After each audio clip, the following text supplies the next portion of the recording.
Hey, everybody. Welcome back to The Collective. We have another fantastic show for you planned out today. Very excited. We got both Nick and Chad coming back. I wore this shirt specifically for you, Chad, just so you know.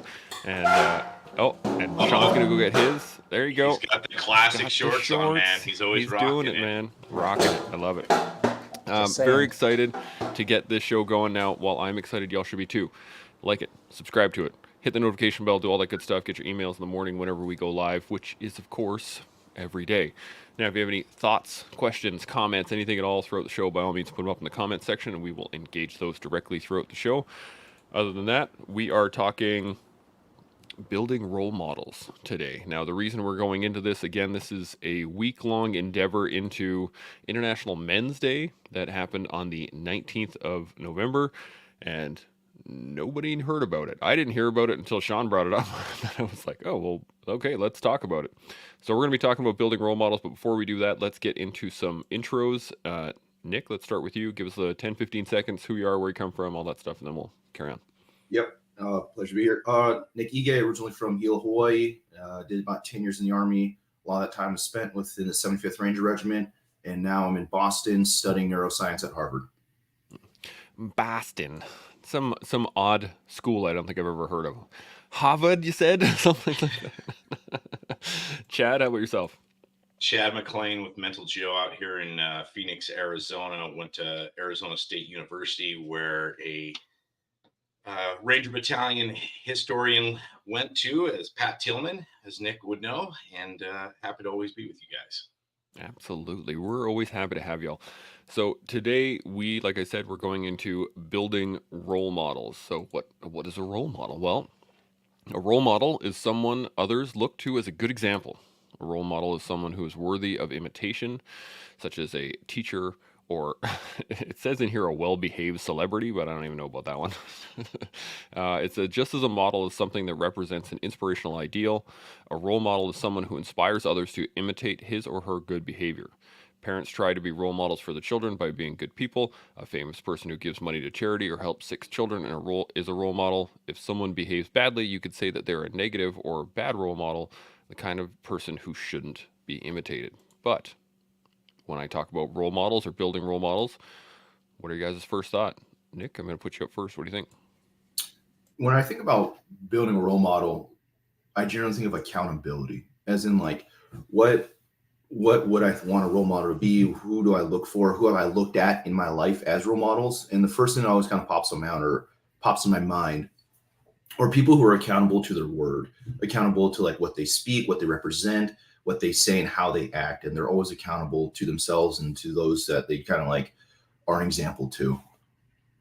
I like that. Chad, what about yourself? Yeah, Nick had a great one there. For me, it was I always resort back. I never grew up really with a role model. I didn't have a dad. I didn't really have anyone to look up to. And what was funny is this past Thanksgiving, I had a cousin here, and we kind of talked about that. And I really looked up to her dad. He was a farmer, rancher, and just one of those good old boys. You know, the cowboy way. You know, it was his word was as good as shaking a hand. Per se. And I always kind of looked up to gentlemen like them. So the cowboy way for me was always kind of that role model, because they always carried themselves with a different demeanor than most people ever did. And now through social media, I can kind of look to different individuals. One, being on here, Mr. Shaun, and how he carries himself and how he ignites the fires of different individuals, especially myself. So I think depending upon where you're at in life, you can kind of look to different folks across a myriad of different platforms or, neighborhoods or where you're ever at. Absolutely. And I think Shaun will not like this, but we're just going to keep hitting him on saying that he is a role model for a lot of people. And we're going to get into it. Shaun, what are your Let's make first him thoughts? uncomfortable. Right? All right, mission accomplished. I'm uncomfortable, so we can drop that shtick. I think my role models I didn't have any when I was a young buck. My role models showed up in the military. And I don't have, I mean, I do have a couple of idealized role models. I've mentioned Ken Murphy in the past, and I just don't want to keep dropping his name forever. But he was probably the first one that I target locked on and thought, oh, that guy's so legit. But then it became a combination or a composite of many individuals who, to Nick's point, held themselves accountable. Their word was gold. Their word was carved in stone. And so if they said something, it was done to the best of their ability. It didn't mean that the outcome was like perfect. What it did mean was they were striving for the best outcome. So my sense of role models are guys and girls who, when they say something, they really mean it. They work towards it, and generally speaking, they smash it out of the park almost perfectly. Now, my role models were built as a composite in the military, but subsequently to that, when I went into several civilian careers, I had a number of role models, but they weren't as I'll say it, magnificent as some of the composites that I got from the military. But now I'm going to call it, I'm going to do it. And I apologize up front, boys. I'm going to use my wife as a role model because she has been a role model for me and for my sons, or our sons, and for many others within her company throughout the years. So I think that role models for guys tend to be guys, but my wife is also a role model in her own way. So bam, take that. Now you're kind of screwed. You're gonna have to put some band-aids on, boys, unless you follow in those footsteps. You guys all bring up a really good point, and I think throughout this, I figured the concept of a role model is it's pretty self-explanatory, right? Like there's a model, and they're fulfilling a role that you like or want to emulate in some way. But when Shaun and I were first looking at this International Men's Day website and all this stuff, one of the objectives for it is to promote positive male role models. And it says not just movie stars or sports, but everyday working class men who are living decent, honest lives. And so my first question in this is that, movie stars and athletes and soldiers and firefighters, like when you're young, when you're a 3 or 4-year-old, you're all like, what do you want to be? And they're like, I'm going to be a firefighter. Well, that makes sense because it's that physicality that young people kind of want. And I'm wondering if there's any, I'm wondering what your guys' thoughts are on why we attach ourselves to those types of, like, as men, or as young boys, I should say. Why do we attach ourselves to those types of things? The sports heroes, the service-oriented jobs that are full of risk and danger and all those other things. So, Nick, I'm going to come back to you first. What do you think? Yeah. What kind of goes in my head is, I don't know if you guys ever read the book Tribe by Sebastian Junger. It goes around the idea that there's rites of passages, especially for young men. And that when we look at people like sports stars or service members or people who've done these grandiose things, we kind of get wrapped around the hero's journey. And within the hero's journey, there's inevitably a rite of passage. They have to go through this hardship to get to where they are going to, where they're going to go, or where they are. And I think that's a very important thing. And I think it's something inherent to young men that we want and desire this need. We have this need to like go through this hardcore rite of passage to prove who we are, to prove our right that we've done this thing. And I think as young dudes, like if we don't have that kind of laid out in front of us via like a positive male role model, or like literally what we're talking about, or something like that, then we look to these people, or these larger than life figures, and we see that they've done this hard thing, and we want to kind of embody that ourselves. But I think that like another thing, especially being younger, and then as you grow up and kind of go through the stages of maturing, or trying to become a person of accountability or a role model to others, like I think it's important to note that you don't always have to go all in on one guy, right? Or on one singular thing and be like, oh, I want to embody every single part of this. So like when I was a young dude, I really liked Arnold Schwarzenegger. I was like, man, I can't wait to get big and jacked like Arnold, right? Like I feel like every young military guy sees Arnold and is just like, yo, that is it. But as I got older, I realized like, hey, there's a lot of things I liked about Arnold. And he's a role model for me for work ethic, right? But maybe not, he's not a role model for me in the way he lives his life personally in his everyday interactions. And then I would find different role models to fit different niches of my life. And then that's when I would try and embody those things from each one of them. And I think it's important to diversify. Because if you go all in on one, then you might embody, or you might personify the bad parts of them as well. That is a great point. Chad, any thoughts on this? I mean, Nick summed it up great, but I think the same thing, right? Like I for many, many years would put different labels per se. Let's just like Navy SEALs for instance, right? I would put them on a very, very high pedestal because I knew the work ethic. I knew what went into the training. But as I have grown up and I have met some of these individuals face to face, and I was like, you're kind of a gross human being. Like that trident isn't who you are. And so going through these, I'm still kind of stepping through trying to figure out, who role models are. And I'm 46 years old, but again, Shaun's here. I see someone like him and how he carries himself and knowing what he was a founding member of and going, oh, this guy is a cool dude. He carries himself differently. Again, going back to the Navy SEAL stuff, I look at some of those guys and I've got some really close friends and they will even tell me that, hey guys, just because I wore a trident, it doesn't make me a great human being. I've got my own flaws. I've got my own, issues to deal with. So me, it's just trying to navigate the water still. And at the end of the day, my biggest thing is to be the best role model possible to my two young boys. And so to level up as much as possible and, be that guy that lives by his word. And if I say something, I'm going to do it, whether it's good, bad, or indifferent, or I falter several ways through it. I'm going to try to complete that task. But I think it's, again, the movie star thing, the athlete thing, I think that's kind of slowly kind of trickling away and people are kind of seeing that going, I don't know if I really want to live up to that status, so. Yeah, that's a great point. Shaun, thoughts on this? Well, I'm going to try to stay in the lane of celebrities just for a second, and I struggle to pick out a celebrity that I would closely follow as like a cool dude, with the exception of Keanu Reeves. I really like Keanu Reeves, man. I like the way he lives his life. I just like everything about him. I wish I could hang out with him. I wish I could sit down and have a coffee with him and, go do dude stuff and, scrap a little bit, shoot a little bit, jaw a little bit, ride a little bit, all of the things. Just hang out. I'd love to hang out with him for a freaking month and smash and be cool. He's kind of a Hollywood guy that I think is pretty rad. But other than that, I'd struggle to think of celebrities that I really vibe with on kind of a surface level. I mean, I'm vibing with Keanu Reeves on a surface level. He could be a jerk, but I doubt it. He just doesn't. I don't get that vibe from him. And by all accounts, he's a pretty cool dude. And so I think for me, the artificiality of Hollywood puts me off a lot. It's so contrived. But Keanu Reeves, he just seems like he's got worse hair than I do at times. So, I mean, he can't be all bad.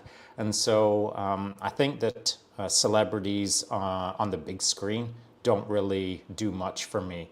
What my role models would be are guys throughout the years that I've assigned as that dude is cool, man. I wish I could kind of play at that level, or I wish I could kind of bang with that guy, or I wish I could hang out with that dude. And the moment that you do, it's not that you level up and then you want to surpass them. It's just that when you're around cool people, you start to become a little cooler, whether you like it or not. Through osmosis, you're just going to get a little cooler. And then once you start assigning or gaining some sort of coolness, I suppose, then I think it's pretty natural to kind of start looking around and think, I wonder who else is cool. And then it's not that I'm hunting coolness, it's that one leads to another, which is kind of exactly what's going on here at the collective.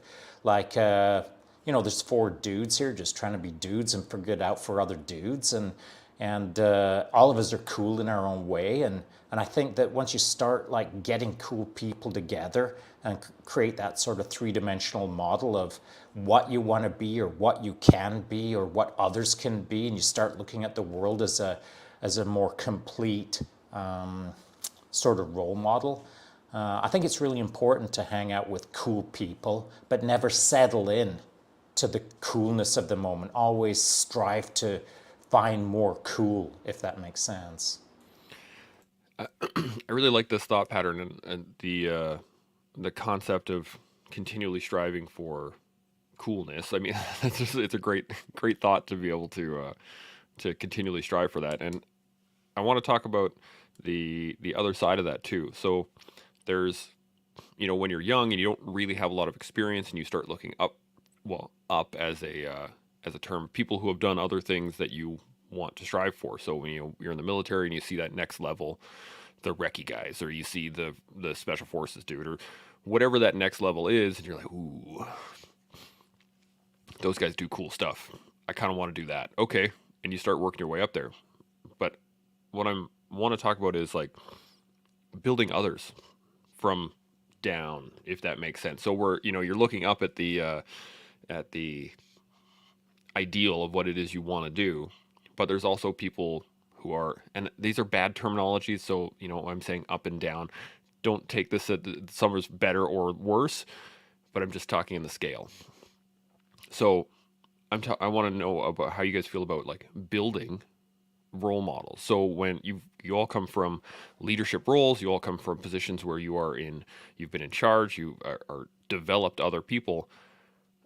How do we actively build role models? Because we could passively do it, right? We can enact what it is we want to do and hold ourselves accountable and just hope that through osmosis others will follow, or we can develop the people that are coming up in behind us. So I'm wondering what your guys' thoughts are on how we initiate that process. I guess is how do we develop the people that are coming in behind us? Chad, I'm going to start with you. What do you think? Yeah, I mean, for me, it's staying on the right path for myself, right? And then hopefully they look and say, okay, Chad's Shaun's turn. Cool guy, right? They're leading the right path. I mean, for me with the mental Joe stuff, right? It's for this last year, I think we've had probably 3 to 4 veterans, first responders, or just your average Joes reach out to us on a weekly basis for some kind of mental health help, whether it's getting them into a clinic, ketamine clinic, or getting them over to a psychedelic retreat overseas, right? So I guess in a role model sense, that's where we're kind of leading, right? Like people that are really struggling with mental health, they've done the traditional, it's not working. And so for me, it's lead by example, right? I can't say these medicines work. I can't say these things work and still sit on my couch and have a bag of Doritos and, still be 270 pounds. Like I have to go out there. I have to go get it. I can't be the woe's me guy anymore. I can't play the victim role.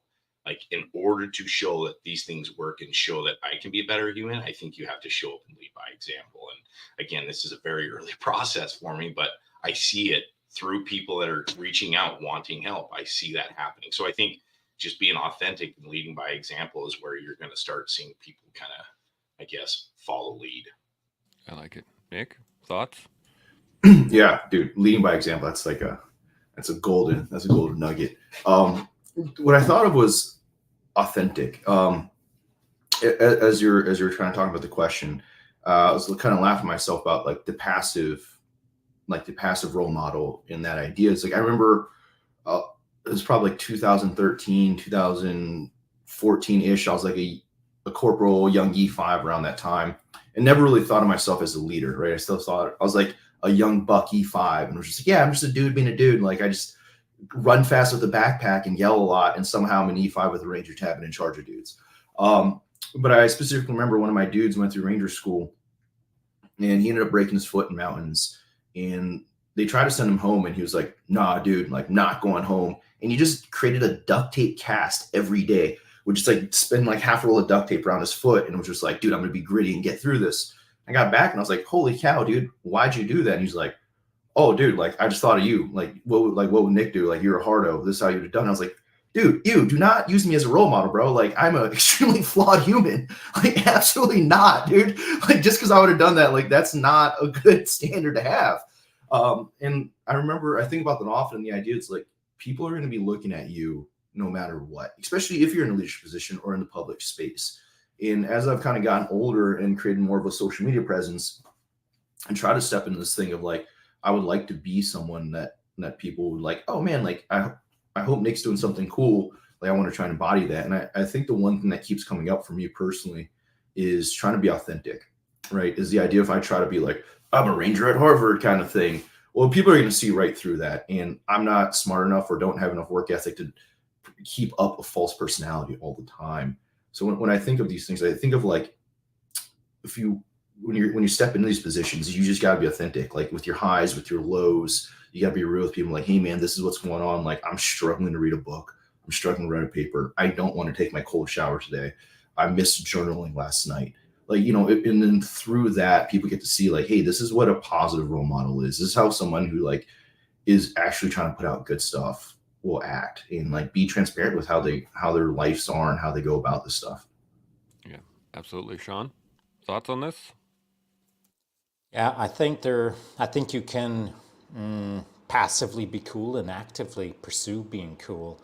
And if the idea being that we all started off as young bucks and then we started moving our way up the chain, along the way, you're absorbing things. So the eye is on you, and you're passively being cool without trying to be cool, but you're also seeking other guys who are cooler, we'll call it, for lack of a better term.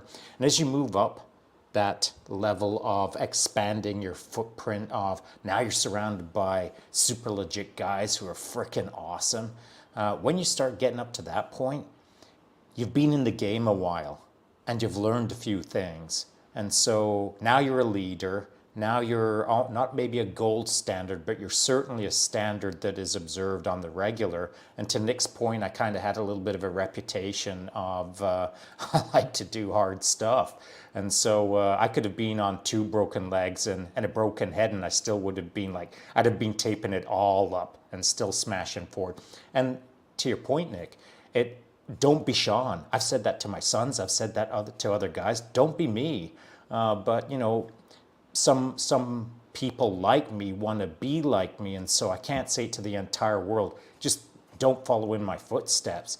Be not cautious, but be smarter than I was. And so I say that pretty regular, that I do like smashing the hard path, but it's not for everyone. And so I do have to put that message out from time to time that I set a hellacious pace when I'm into these kind of things. And it's not for everyone unless you like your hair on fire. So don't always do what I do. But I think it's encouraging for others to want to pursue that hair on fire thing. And so my next point is that we do have a responsibility, as Nick said, to kind of not be that beacon of light or not be the gold standard of there's hope for everyone, to be a rad master 9000 or whatever a person assigns for you as that call sign. But to do it authentically is really freaking hard. So I'm gonna go to a Y branch right now, and on this branch, if I'm surrounded by the brohemos, I can do that with my eyes closed, man. It's so freaking easy to be cool around cool dudes. But now on the other branch, when I'm not around my brohemos, it's hard to interoperate quite as easily. So in the old game, oh, like easy peasy lemon squeezy, but in this new game, it is so not easy. The social media game I find incredibly difficult. And by social media game, I mean like just trying to be helpful, just trying to do the collective thing, just trying to do whatever comes around the corner in 2024. That is freaking me out. But I know I got to do it. I know I got to do it for the team, not for me, but for everyone who's saying keep smashing. Well, I'm going to keep smashing, but it ain't as easy to be cool in this path as it is easy to be in the other path. So I'm all about listening to the guests for the last few months now. I've really been trying to dial into people who exhibit, not quite embody, but exhibit the kind of things that I like to see and do, and who kind of move through the world, not casually, but almost seamlessly, not effortlessly, but with grace. And so I'm trying to absorb as much cool as I can with the guests. So the collective has been really helpful for me in the same time that I'm trying to be helpful for the collective. I hope that makes sense. Absolutely. Now, I'm going to come back to you, Chad, on this one, and I'm wondering where you've seen this in social media world, because we've all entered into this. So, like, what are your guys' thoughts in terms of the authenticity versus social media ness? What do you think? Yeah, I mean, I hate social media. right? I mean, I hate it, but I also know it's a means to an end, and I have to use it in order to grow my business, in order to grow my bandwidth. And it's there's no way I would have met you three gentlemen if I wasn't on some kind of a social media. So there are positives to it, and just learning to navigate the social media spectrum, right? Of like, okay, don't follow this group, follow these people, block these people.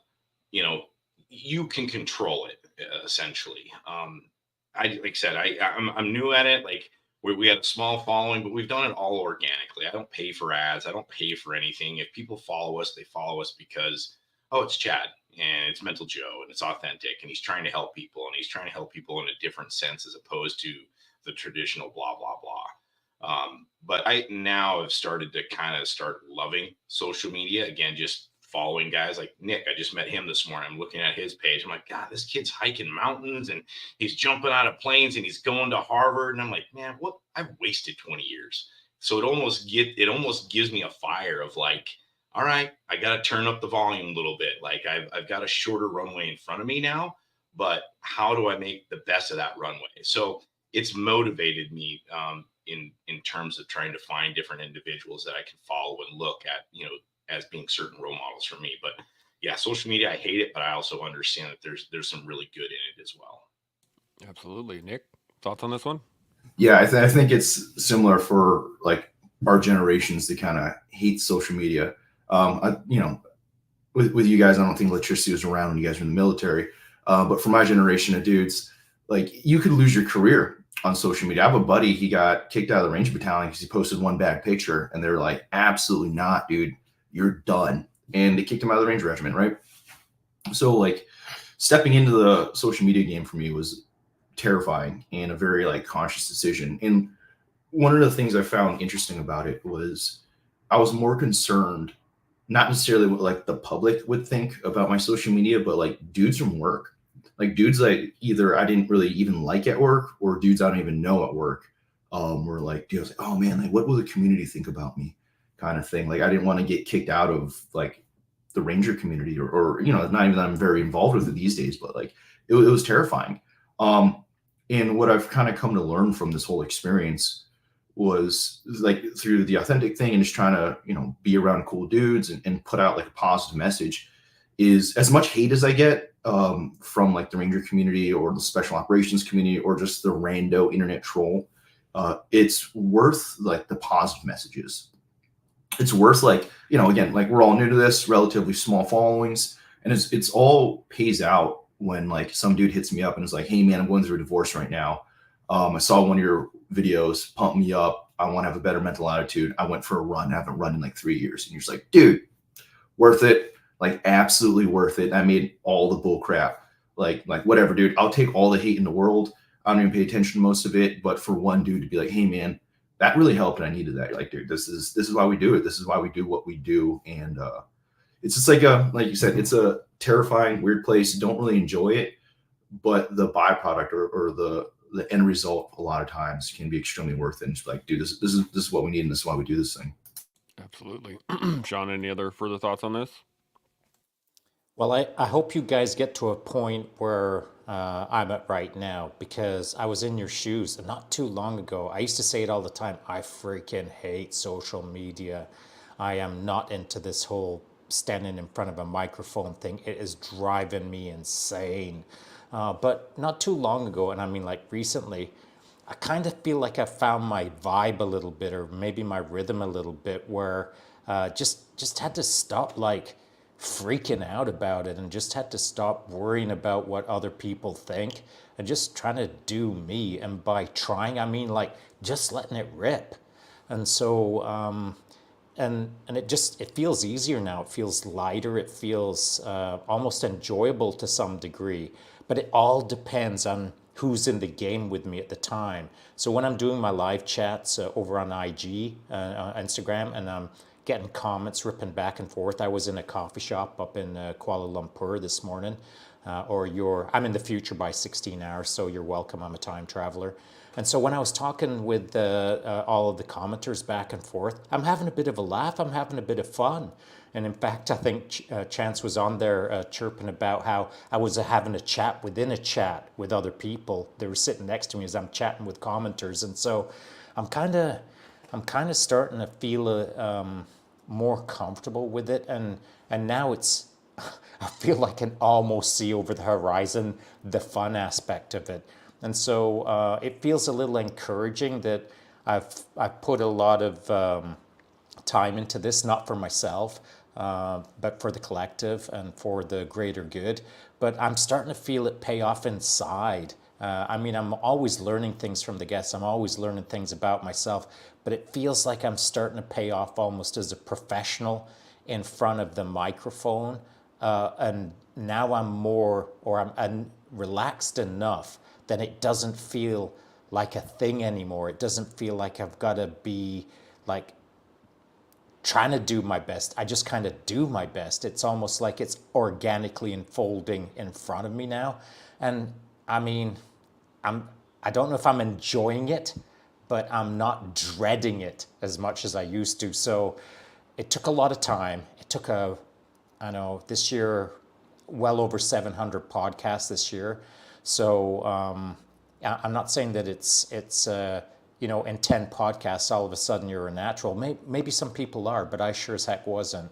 So I do think that there's hope for everyone, but it requires that consistency of effort. But I think more correctly, it requires that mission focus of just got to keep grinding, churning, giving her, and eventually it'll start showing up as easy authenticity rather than kind of that gritting your teeth authenticity, and maybe be fun. And so I'm saying all of that because perhaps one of the things that I should be doing is saying those things to encourage others, not quite as a role model per se, but to illustrate that from a guy who absolutely didn't want to be in front of the microphone and was freaking hating on social media every single day, I'd look at my wife and say, I just hit live in 5. Now I'm screwed. I've got to go live in 5. There's no turning back. It's like putting one down range. It's down range, man. There's no pulling it back. So that's kind of what I had to do, and that's still what I do, but now it feels quite a bit easier. I hope that makes sense. I think you're right on the money in there. And I was writing down initially when we started talking about social media was active engagement. And when I when I first started getting into social media, when I started the Tools for Toolbox podcast earlier, I really didn't like social media. I didn't want to be involved in it. I saw all the fakers and the haters and all of the extra, like all that negativity. And it took me a little while, but I realized that negativity was a reflection of what I was doing. That's what I was looking at. That's what I was looking for. Those are the people I was hanging around. That I had all this negativity built, and it wasn't until I took active engagement to change who I was following, to change what I was looking at, to develop the social media space around me, that then the positivity started to show up. And that active engagement of being involved in that process. And I think it mirrors life exactly, because if you are surrounded by negative people, you're surrounded by negative role models, you're surrounded by negativity in general, that can eat away at any positivity that you have over time. So I'm wondering if you guys experience it in a similar fashion, that negative role models that either spurred you away from something, like I do not want to be like that person, or brought you to a point of I think I need to help this person, if that makes sense. I'm wondering if you guys have any experience in terms of those negative role models. Chad, let's start with you. What do you think? Yeah, I mean, I hate going back to my dad was a negative role model for me. He was abusive, he was alcohol, you name it.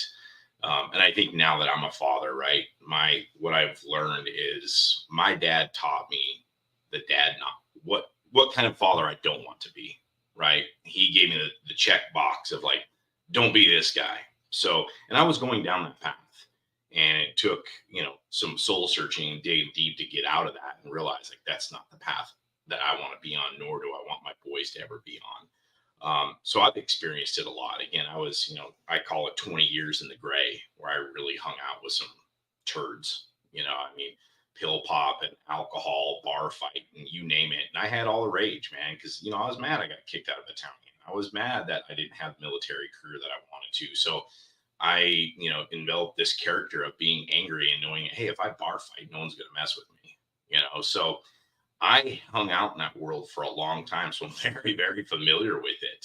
So this new world of me of hanging out with dudes like you and looking at others, downrange and going, okay, these guys got it together. I need to hold myself to a better standard. That negative stuff, it's true. Once you change the atmosphere and the ability to hang out with cool people and get rid of the negativity, it's amazing how things start to flow in the positivity sense in your realm, I guess. Absolutely. Nick, thoughts? Yeah, no, I absolutely agree. Like once you change your environment, and to what Shaun was saying, I think that's one of the powers of social media is, you get to choose your feed, and like I remember in the early days, spent a lot of time cultivating I just stopped following everybody and then started gradually bringing people back to cultivate that positive mentality and surround myself by people who are trying to get after it. And I just get inundated with positive affirmations and people who are going after and getting it. But to the negative role model thing, what first kind of popped up was I remember having leaders in the military that I just remember seeing like, dude, thank God I had you as a leader. That way I can see everything I don't ever want to be.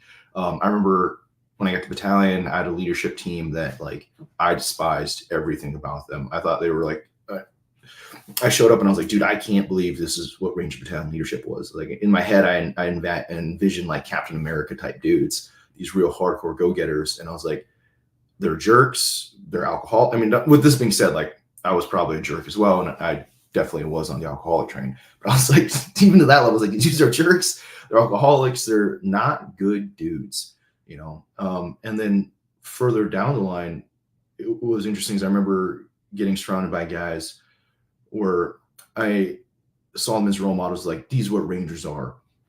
And these dudes were like hardcore gunfighters. These guys were like what I thought were like shooters were, like these are killers. These are what operator Rangers are. And then I would embody some of their negative things that they would do. Maybe dudes were like, would cheat on their girlfriends. They would do these things that were just like, they would get in a lot of bar fights. They were, rowdy dudes. And I was like, this is what it means to be a man in this world.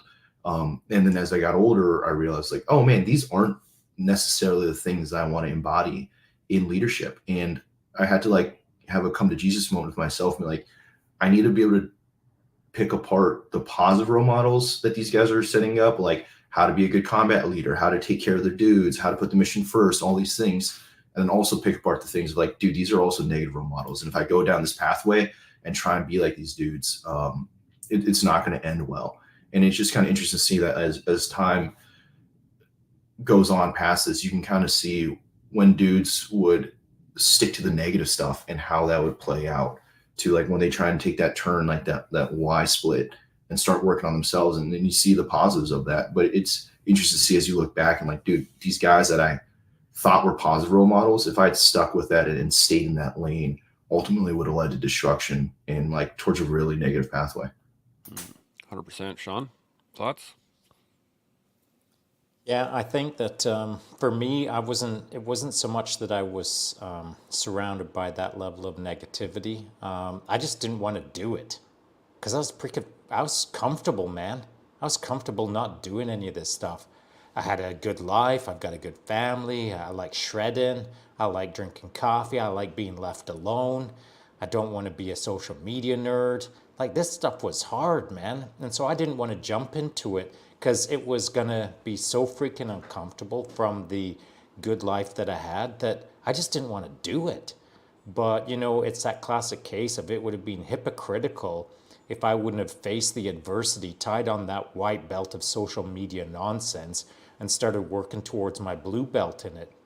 So, you know, it's hard for me to talk about, you know, embrace the grind, go kick that ass. If I'm duck dodging and diving the responsibility of doing it myself. So, man, I had a comfortable in the shadows life before any of this thing popped off, and now, you know, now it's popping off, and so just I think that it's not that I'm trying to be a good representation of practicing what I preach. I just have to now. I have to kick that ass. I have to kick my ass and demonstrate that you know, that classic facta non verba, or deeds not words. There's no way I've ever in my military career asked someone to do something that I wouldn't do myself. You know, I'm asking people to pick up their pace and lead by example. That would be redonkulous if I wasn't doing it myself. So I kind of got into this because I was asked to, not because I wanted to.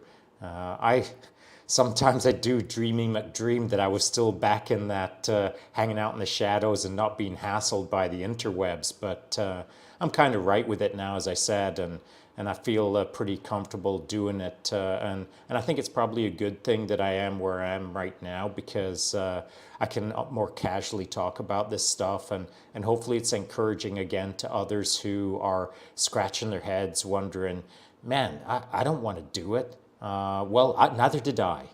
And man, I've got a pretty comfortable life. Well, so did I. And man, I've got a company. Well, so did I. But all of that got chucked in the File 13 garbage can. And here I am, you know, kicking ass as a blue belt in social media, trying to lead by example. I'm still working on my third stripe white belt right now. Got a long way to go. But I have a question on this. Nick, you brought up Captain America, and I really love this concept of the paragon, the person that cannot fail, right? They are the utmost expression of everything we desire. And I have a funny little story. Was when I first got into advocacy, when I first started trying to help out, you know, other veterans and trying to develop the veteran space a little bit, I kind of just sat around. I just sat there and I was like watching social media and like, I wonder when this person's going to show up. And I was expecting a Captain America, a paragon from the hill, from JTF2 was going to come down and be like, all right, boys, this is the way, let's go. And I joke about it now because Shaun is that person. But at the time when I first started getting into it, I was looking around going like, where are all these people that are supposedly outstanding, that we should just absolutely follow? They had amazing careers that nobody can talk about. And it wasn't until I actually let go of that paragon, let go of that ideal, that I started to see those people, where I was like, oh, there they are. Oh, that's what okay. And so I'm wondering how you guys felt in terms of that, you know, realization, and then sorting those people out in your own head, and then embodying, as you said, Nick, earlier about, you know, picking them apart. What do I like about this person? What do I like about this person? How do I put those things together inside me? And so I just want to hear about your guys' process in your own mind, how that worked out. Nick, I'm going to start with you. What do you think? Yeah, a lot of it came down to introspection for myself. And like the first time I really did this, I went through a breakup, kind of like the big military standard, right? Like you get in young, you get in a super serious relationship, you move in together, you break up, your world falls apart, yada, yada, yada, yada. Buy a car at 30% interest, that whole deal. So I was on the post end of all that. And getting that Mustang. I gotta get that Mustang. You know, I didn't join for freedom. I joined for a Camaro. You know, but I remember at the end of all that, that's when I started getting really big into like journaling, introspection, all that stuff. And I, you know, on one page, I wrote like, what do I want out of my ideal partner, right? And it wasn't like, and I just wrote down attributes, right? And I was just like, whatever the things that I thought I really desired out of like my partner in life, like what woman do I want in this, and what does she look like? What does she do? What are her characteristics? And I filled up this page with all this stuff. And on the next page, I wrote, what kind of man do I have to be to deserve a woman like that? And I wrote down all these things, right? Like pillars of values, pillars of characteristics, da da da da da. And what ended up happening and this was years ago, and the evolution of this is I took that page of like, what man do I think needs to be to have this type of woman, my ideal woman, to like, what man do I want to be in general? Like, why does it have to be this guy to get a woman? Like, why not just try and be this guy? And through that, I just kind of over the years would refine that and try to define who I want to be as a man and what kind of man do I want to be. And to kind of answer the question about that is what I look for is men or people in my life who display these characteristics. And kind of what's crappy and as cheesy as it is, a lot of them go back to like the values of the army or the values of the military. And it's almost frustrating because like I was like, damn it, dude, I'm trying to get away from all this crap. But it really is like people of integrity, people of high character, people who selfless service, who work hard. And what I kind of encapsulate that in my own life, or kind of what we're talking about last time of being a collector weirdo, is like people who are just kind of savages, who like really go-getter kind of people. And that's what I look for in like the modern day Captain America, or quote unquote, or the savages I try and surround myself with, is like, it doesn't matter to me like who they are, what they look like, what their past was, none of that stuff. It's like, do you display the characteristics of what I envision a good person is? And then if you do, then like, can I surround myself with you? And then I just try and collect people of that nature and fill up, like, you know, you are the average of the 5 people you surround yourself with. I try and fill that 5 with people who display these characteristics. Absolutely. Chad, thoughts? I'm gonna ask you to repeat. I just listened to Nick and dove in, so I'm gonna ask you to repeat the question. What you're needing? Roger that. The question is basically how your processing went through your own mind when you would see the paragon, the ultimate ideal of whatever it is that you wanted, your Captain America, and how you went from realizing that that person is still just a person, and that they have traits that you want, but some other traits that you don't want, and how you arrange those in your own head. Yeah, I mean, I think I'm still kind of going through it, right? Again, I've started surrounding myself with some really cool people, and they've helped me level up. Example of, right, you had Tim Jensen on, CEO of Grunt Style, and he flew me out to San Antonio to be on their podcast. And then you met Tommy Aceto, who now, former Navy SEAL, who, I'm a close friend with. And, just meeting these individuals through these different, social media things. And now we've built relationships, and we've built a trust, and to a trust that we've opened up and talked about certain individuals, right? Because we all see them. There's some heavy hitters in the, operator world there on social media, but, peek behind the back door and you understand that they're still doing a lot of drugs. They're cheating on their wives. They're really horrible people. And so for me, it's like, oh, cool. All right. Like, you have all these really cool things that you did. But again, it still comes back to, you're a really bad human being.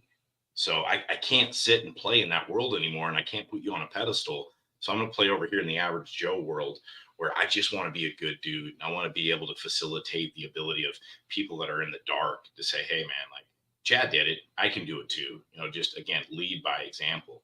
But I think I'm still kind of going through that world, sifting through the goods, the bads, and who do I want on my ball team to carry this mission forward.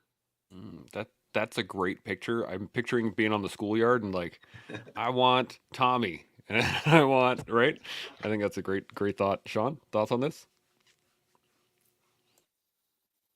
Yeah, I do. And so, it's hilarious that some people would consider me as a archetype of this kind of thing, where on paper it looks like I've got a number of titles and I've done a few things, but the hilarious part is I don't feel that way. I don't feel like I'm that guy that I am.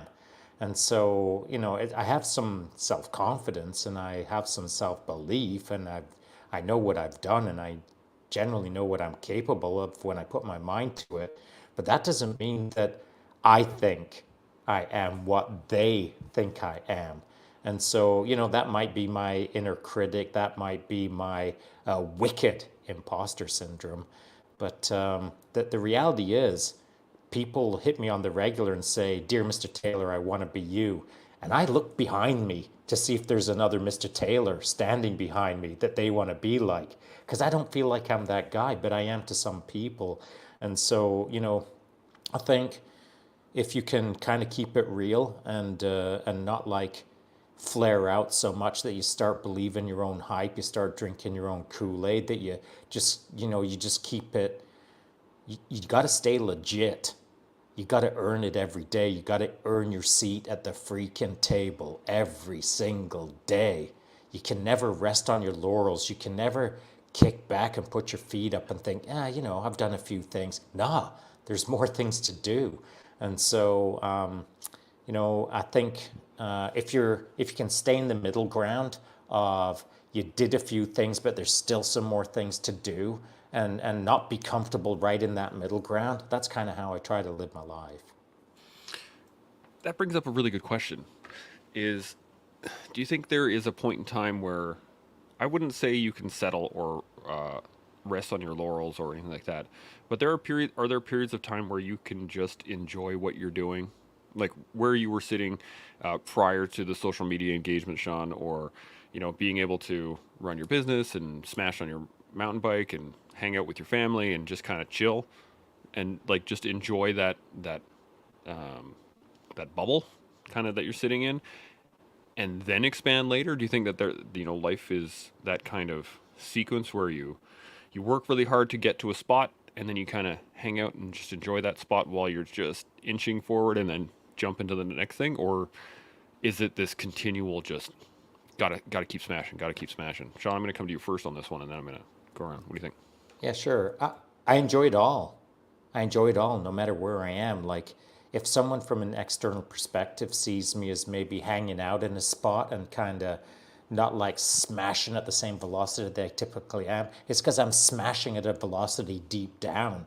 And so wherever I am, I cannot stop my curiosity. If I'm drinking coffee, I want to learn more about the coffee that I already know a boatload about. I'm looking for the micro nuance in the moment rather than just the nuance. And so I think that it doesn't always have to look like forward trajectory. It can look like deep introspection or deep understanding of the moment.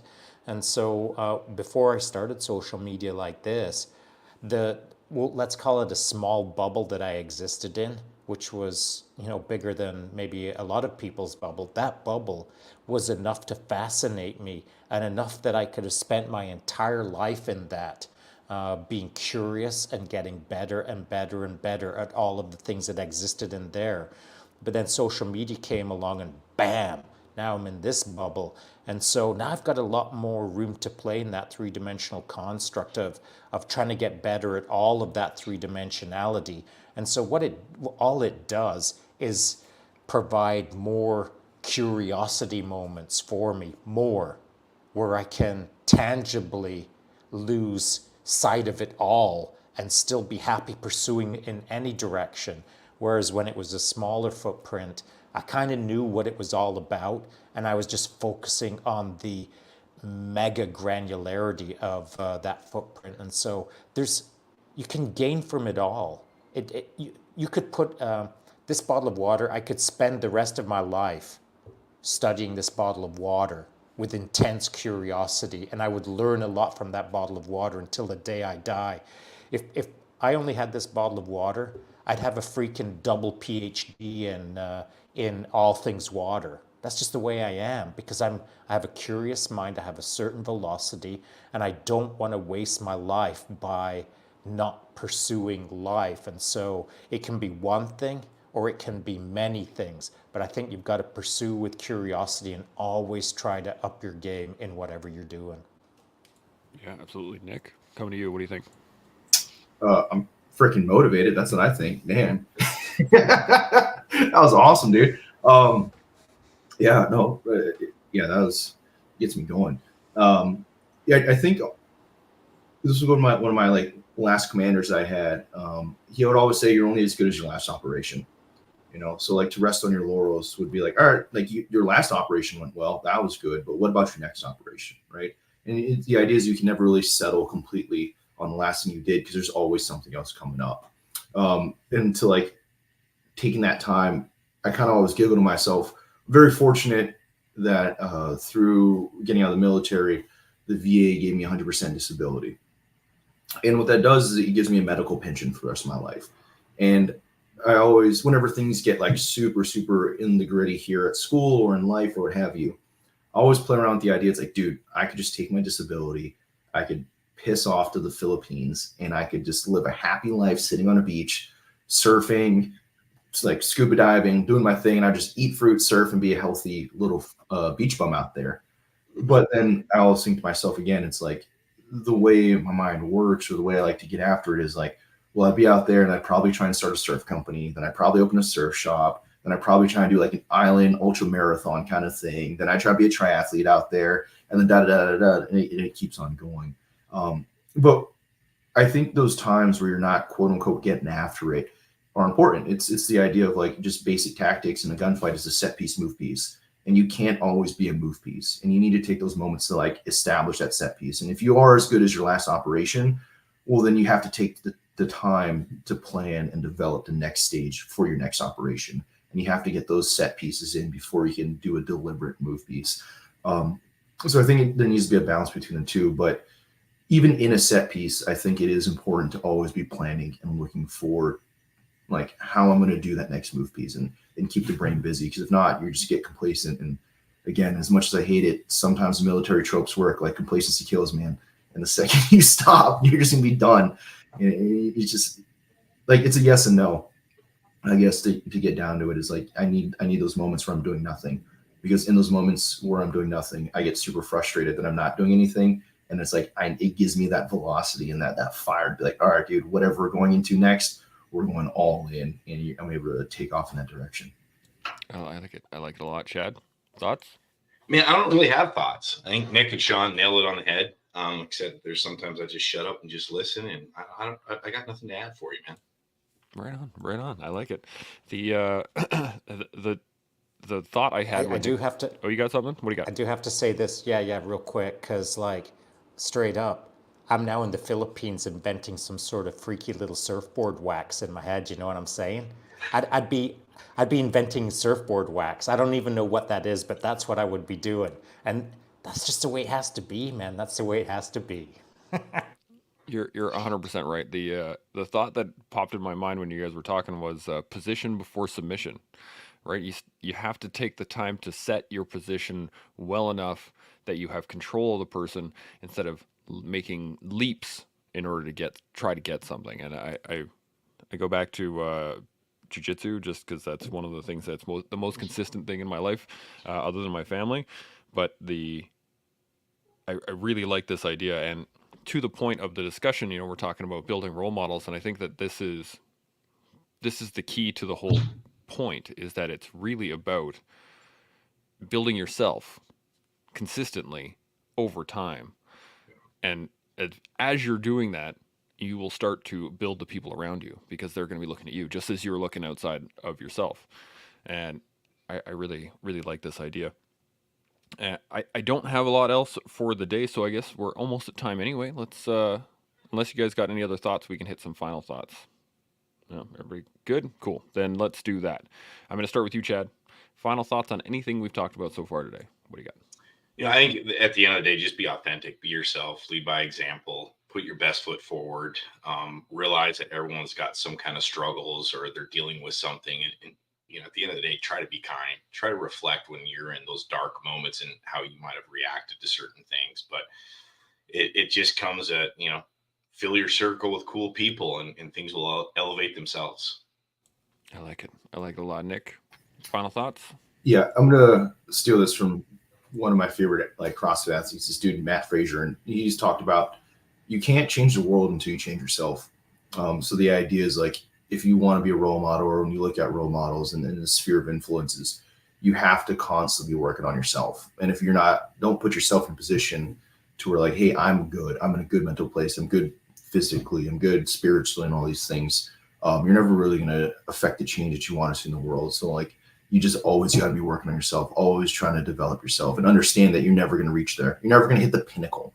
it's a forever journey. And as long as you're working on yourself and trying to be a better dude, just a dude being a good dude kind of stuff, you're never truly gonna change the world in the positive way that you want to. Absolutely. Shaun, final thoughts? Yeah, I don't want anyone to get it twisted. Every single person out there is a role model. It's whether you're cool or you're a goof. That's all there is to it. You get to decide. You want to be a goof? Well, you're a goof as a role model. You want to be cool? Go be cool. And so don't make it about yourself. Make it about people around you. And you don't have to try too hard. You've just got to make a decision. Try to be cool, bro. Just try to be cool. I like that. In in true Canadian fashion, don't be a goof. I like it. I mean, it could have been only slightly more Canadian if you said don't be a hoser, but that would be about it. I do really want to say thank you guys for the conversation, Chad, Nick, Shaun. Great conversation on being role models, and I think that the key thing that I'm going to take out of this one is that it is active engagement. Active engagement every day. And whether that is physical, whether that is emotional, whether it's mental, whatever it is, be active in that engagement. If you're not active, as Nick said, if you're complacency kills, right? If you're not active, then you're gonna get you're gonna get hit from the flank. So, really enjoyed the conversation. Thank you all. Continue out there every day, learning, building, growing with us here on the collective. We'll see you all tomorrow. Chimo. Chimo.